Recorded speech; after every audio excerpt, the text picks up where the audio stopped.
Beaucoup se plaignent de ne pas avoir assez de temps. Beaucoup se plaignent de ne pas avoir assez d'argent. Beaucoup se plaignent de leur état physique, de ne pas avoir une bonne santé. Beaucoup se plaignent tout simplement. Mais est-ce que le problème n'est pas ici du fait ou ne vient pas du fait que nous avons perdu une partie ou peut-être la totalité de ce qu'on appelle barakatullah, la bénédiction d'Allah subhanahu wa ta'ala. En tout cas, le moins qu'on puisse dire, c'est que nous manquons cruellement, dû à nos propres manquements et déficiences, de baraka dans notre vie. Il y a presque plus, ou peu, ou très peu de baraka, à tel point où ce n'est pas une personne, ou deux, ce n'est pas Foulan ou Allan simplement, ce n'est pas Mohammed ou Karim simplement qui se plaignent du fait que le temps passe vite. Du fait qu'ils se plaignent que bien qu'ils travaillent, du matin jusqu'au soir, à la fin du mois, peut-être quelquefois il se retrouve à découvert, même s'il a un bon salaire. Peut-être ils se plaignent ici de douleurs physiques de jour comme de nuit, pourtant ici ils font du sport, ils ont des activités sportives. Peut-être que tout simplement ils ne cessent de se plaindre. Mais peut-être qu'on s'est posé les mauvaises questions. Au lieu de se dire c'est peut-être parce que je fais pas assez de sport, peut-être que c'est parce que je dors pas assez, peut-être c'est parce que je travaille pas assez donc je gagne pas assez, peut-être qu'il fallait se dire peut-être que j'ai un manque de bénédiction, de baraka divine dans mon argent, dans ma santé, dans mon temps, dans ma famille, dans mes enfants, dans la vie de tous les jours, dans ma vie. C'est ce qui fait que les bienfaits ne perdurent pas, les bienfaits n'augmentent pas. Pourquoi? Parce qu'on est privé de baraka. Mais il faut bien comprendre qu'est-ce que le baraka. La baraka, c'est ce qu'on peut traduire en général par la bénédiction. Mais le sens du terme el baraka, c'est az-ziyada, c'est l'ajout, c'est l'augmentation et la stabilité. C'est ça son sens. C'est-à-dire quand Dieu bénit ton argent, eh bien il y aura une certaine stabilité dans la quantité d'argent que tu as. Et plus que cela, une augmentation. En d'autres termes, eh bien, avec le peu d'argent que tu auras, tu pourras faire plein de choses. Avec le peu d'argent que tu as, eh bien, dans tous les cas, tu le ressentiras, tu sentiras. Tu pourras faire plein de choses avec cet argent-là. On dit que c'est de l'argent qui est béni, parce qu'il a une source licite, parce que tu as cherché à acquérir cet argent de manière halal, licite.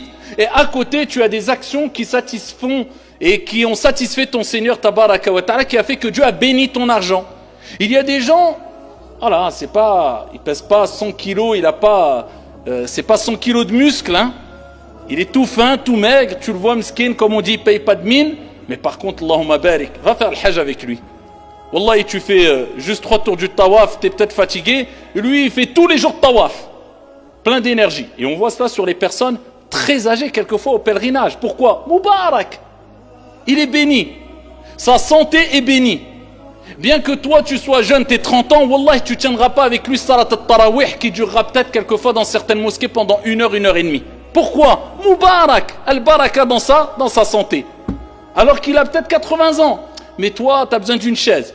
Ou alors tu trouves 1001 excuses pour pas prier salat al-tarawih parce que tu commences à avoir mal aux jambes. Pourquoi? Manque de baraka. Dans ton argent, il y a des gens qui touchent vraiment un minimum. Mais tous les jours, tu l'entendras dire Alhamdulillah. Et tu verras tout ce qu'il a fait avec son argent quand il arrivera à 40 ans, 50 ans, 60 ans. Il a fait le hajj, il a fait l'umrah, il a peut-être payé le hajj pour ses parents. Il a fait plein de choses. Il a éduqué ses enfants, il a eu plein d'enfants. Il a une personne qui a un salaire de je ne sais combien, 4 000, 5 000 euros. Peut-être qu'il n'aura pas fait le tiers de ce qu'il a fait. T'as pas fait ton pèlerinage, Yahri?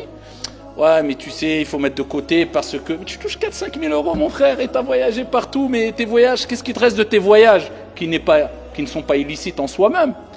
Mais c'est des voyages simplement pour acquérir un certain repos mondain. C'est bien en soi, mais la priorité, elle était où? Elle n'était pas dans ton pèlerinage.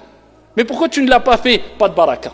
Donc il va quitter ce monde alors qu'il avait de l'argent pour faire des choses bénies. Parce que le pèlerinage, c'est un endroit béni et tu fais des choses bénies Et ici, il a mis en priorité ad-dunya. Donc comment avoir cette baraka? Eh bien, il y a plusieurs moyens d'avoir cette baraka. afin de ne plus faire partie de ces personnes-là, comme je vous ai dit, qui ne cessent de se plaindre parce qu'ils ne ressentent rien.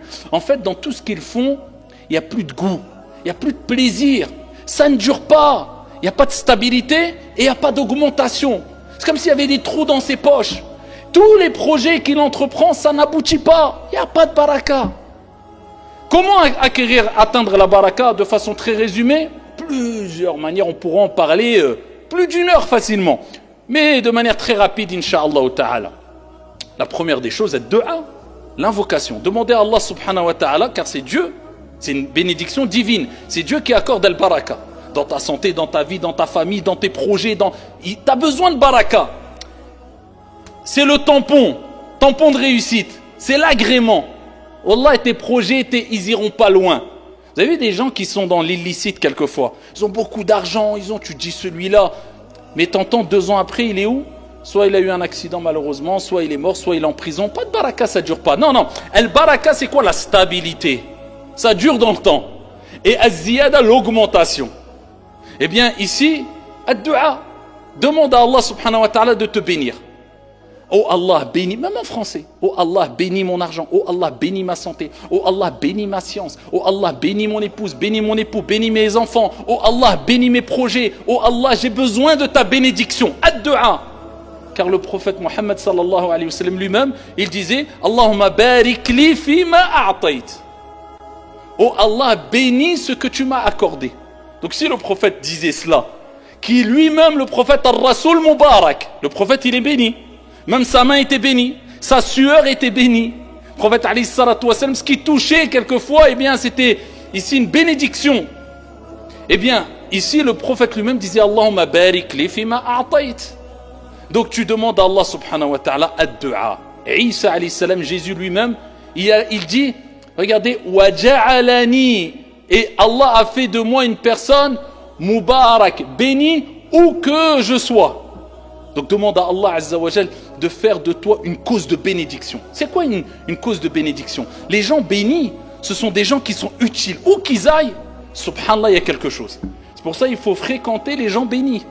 C'est-à-dire les gens pieux, les gens qui aiment Dieu, les gens qui... C'est bien de les fréquenter beaucoup. Parce que quand tu es à côté d'une personne qui est bénie, qui a beaucoup de baraka, eh bien ça peut se répercuter sur toi la baraka. Comme quand tu fréquentes une personne mauvaise, quand il lui arrive un problème, eh bien t'es mêlé dedans aussi. Donc regarde qui tu fréquentes. Eh bien ici, demande à Allah subhanahu wa ta'ala ici de te bénir. Et de bénir tes actions et de bénir toutes choses. Parmi les choses, le Coran. Car Allah Azza wa Jalla a dit Kitabun anzalnahu mubarak. C'est un livre qu'on a descendu qui est béni. Donc ici c'est une source de bénédiction, c'est-à-dire une source de bénédiction. Eh bien en lisant le Coran, tu vas acquérir une bénédiction dans ta journée, dans tes activités. Donc c'est pour ça que c'est bien de lire le Coran tous les jours, pour se rapprocher de Dieu et pour que ça soit une source de bénédiction. Des gens ne lisent jamais le Coran. Ensuite ils se disent j'ai pas de baraka dans ma vie. Tu lis le Coran? Non, kitabun anzalnahu mubarak. Tu t'es éloigné de le baraka. La lecture du Coran. Le matin, salat al-fajr. Si tu ne pries pas salat al-fajr à l'heure, si tu ne commences pas ta journée avec Bismillah, au nom d'Allah, ici c'est une image, as-salah, en mentionnant le nom d'Allah, comment veux-tu avoir la bénédiction d'Allah subhanahu wa ta'ala dans ta journée? Alors que le prophète alayhi salatu wa salam, regardez ce qu'il dit dans le Sahih, Allah subhanahu wa ta'ala, il a béni pour ma communauté, le prophète alayhi salatu wa salam, il dit, Allah a béni pour ma communauté le matin, la matinée. Pour ça, ce que tu fais le matin, tu ne le feras pas l'après-midi. Pourquoi? Le matin est béni. Et pour commencer ta journée, et que ta journée soit bénie, commence par le nom d'Allah, à savoir, as-salah.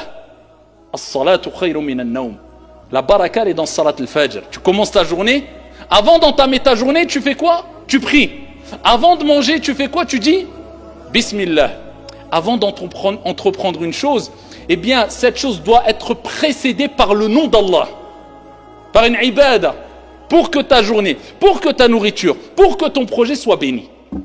Parmi les choses aussi qu'on peut citer, on peut en citer plusieurs des choses, eh bien, il y a aussi le fait d'être honnête et droit. Le prophète alayhi sallam fait Sahih Muslim, il nous dit que quand il y a deux personnes qui ont une transaction, une affaire, eh bien ici, s'ils ont été véridiques, et s'ils n'ont rien caché de leurs marchandises, ils ont tout dévoilé, Allah bénira leurs transactions.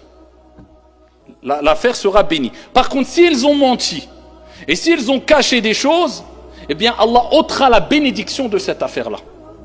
Vous voyez, la baraka elle est où? Dans l'honnêteté. La baraka elle est où? Loin de la tromperie. La baraka elle est où? Dans le fait de satisfaire Allah subhanahu wa ta'ala. Et t'as la baraka.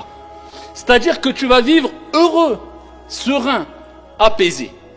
L'argent halal, pas l'argent haram. Rapporté par Al-Bukhari, le prophète sallallahu alayhi wa sallam a dit toute personne qui gagne de l'argent halal de manière licite, Allah va bénir son argent. Et toute personne qui gagnera son argent de manière haram, illicite, Allah ôtera la bénédiction. Et il sera comment? Regardez l'image qu'a donné le prophète alayhi salatu wa sallam. Dit celui qui gagne de l'argent illicite, il ne sera jamais rassasié. Comme celui qui mange sans être rassasié. Donne une image, traduction du sens. Quelqu'un qui mange sans être rassasié, il sent pas la nourriture, il mange et il a toujours faim. Eh bien il dit celui qui gagnera de l'argent haram, ça sera pareil. Pour ça quelqu'un tu vas voir dans le haram qui a beaucoup d'argent, faites compte qu'est-ce qu'il a fait de concret avec. Qu'est-ce qu'il a fait? Dans 5 ans, 7 ans, 8 ans, il lui restera rien, miskin. Même ça sera une source de malheur pour lui. Donc la baraka elle se trouve aussi dans l'argent halal. Et d'en mettre dans ta vie comme priorité la religion. La religion n'est pas une option. La religion est une conviction. La religion est ma priorité. Et ensuite, le reste, toutes les activités mondaines, professionnelles, c'est bon, c'est important, et il faut que je consacre du temps, mais la priorité, c'est ma religion. Quand tu fais devancer pour Dieu ce que Dieu aime le plus, Dieu fera devancer pour toi ce qui est le meilleur pour toi en bénissant ton travail, tes activités et ta religion et ta vie d'ici-bas et de l'au-delà. Rétribution équitable. Donc c'est comme cela qu'on doit réagir. Donc demandez à Allah subhanahu wa ta'ala, de jour comme de nuit, de vous accorder al-baraka. Et faites tout ce qui est en votre possible pour acquérir cette baraka à travers, comme je vous ai dit, la prière, le bon comportement, à travers les bonnes actions, à travers le Coran, à travers la salat, à travers le dhikr. Et je terminerai avec ça aussi. Le dhikr, vous savez, vous connaissez le hadith de Fatima radiyallahu anha wa ardaha, fille du prophète, alayhi salatu wassalam, qui est venue voir le prophète, elle a dit à Rasulallah, est-ce qu'elle a demandé de l'aide, une servante pour l'aider dans ses tâches, dans ses activités, parce que voilà, les tâches et les activités à l'époque, c'était pas comme aujourd'hui. Hein. Tu prends l'aspirateur, t'as juste à passer l'aspirateur sur le tapis, tu veux de l'eau, non, tu vas pas porter des seaux et faire des mètres, voire des kilomètres pour aller prendre de l'eau, non, c'était très difficile. Et le prophète lui a dit, je vais te donner meilleur que cela. Vous connaissez le hadith, il lui a dit, avant de dormir tous les soirs, regardez, elle est où la baraka? Dans la santé, pour avoir de la force. Elle est dans le dhikr, dans l'évocation de Dieu, subhanallah. Elle est dans d'autres causes aussi, bien sûr, hein, dans le fait de faire du sport, de s'entretenir. Mais nous, en tant que croyants, on a cette conviction. Elle est dans le rappel de Dieu. Il lui dit, avant de dormir, tu dis 33 fois subhanallah, 33 fois alhamdulillah et 34 fois Allahu Akbar. Eh bien, après qu'elle ait mis en application cette recommandation prophétique, eh bien, elle n'a plus eu besoin d'aide. Alhamdulillah. Elle a eu une bénédiction telle que, eh bien, elle se suffisait d'elle-même. Elle n'avait plus besoin d'aide pour ses tâches ménagères et elle avait une facilité. Ça, c'est un conseil qu'on a à donner pour les hommes et pour les femmes, et particulièrement les femmes qui se plaignent quelquefois en disant j'ai trop de tâches, de responsabilités à la maison, les enfants, etc. Eh bien, est-ce que tu as béni ta journée? Est-ce que tu as fait les causes pour que ta journée soit bénie? Est-ce que tu as fait du dhikr? Est-ce que tu as commencé par la prière à l'heure? Est-ce que tu as fait tes invocations du matin? Est-ce que tu as fait tes invocations du soir? Est-ce que tu as lu le Coran en priorité pour qu'il y ait une bénédiction dans ta journée? Si la réponse est oui, eh bien t'inquiète pas, ça va se faciliter pour toi. Les choses vont s'arranger. Si la réponse est non, eh bien c'est de ta faute. Tu as cherché où il ne fallait pas chercher l'aide et l'assistance. Et la force physique. Eh bien, Ali ibn Abi Talib, son mari, il a dit depuis ce jour-là, je n'ai plus jamais délaissé cette invocation. Ali ibn Abi Talib radiyallahu anhu wa arda. Et pour terminer, et là je termine vraiment, n'oubliez pas cette taqwallahi tabaraka wa ta'ala qui est très important, à savoir s'éloigner des péchés et obéir à Allah au maximum. Plus tu obéiras à Allah, plus ta vie sera bénie. C'est pour ça qu'Allah dit dans le Coran وَلَوْ أَنَّ أَهْلَ الْقُرَىٰ آمَنُوا وَاتَّقَوْا لَفَتَحْنَا عَلَيْهِمْ بَرَكَاتٍ مِنَ السَّمَاءِ وَالْأَرْضِ وَلَكِنْ كَذَّبُوا. Allah a dit si les habitants des cités avaient cru et étaient pieux, avaient adoré Allah, avaient obéi, nous aurions certainement ouvert pour eux les bénédictions du ciel et de la terre. Mais ils ont démenti, alors on les a saisis pour ce qu'ils avaient acquis. Donc la baraka est dans l'obéissance d'Allah subhanahu wa ta'ala. Wallahu ta'ala a'la wa a'lam wa ahkam.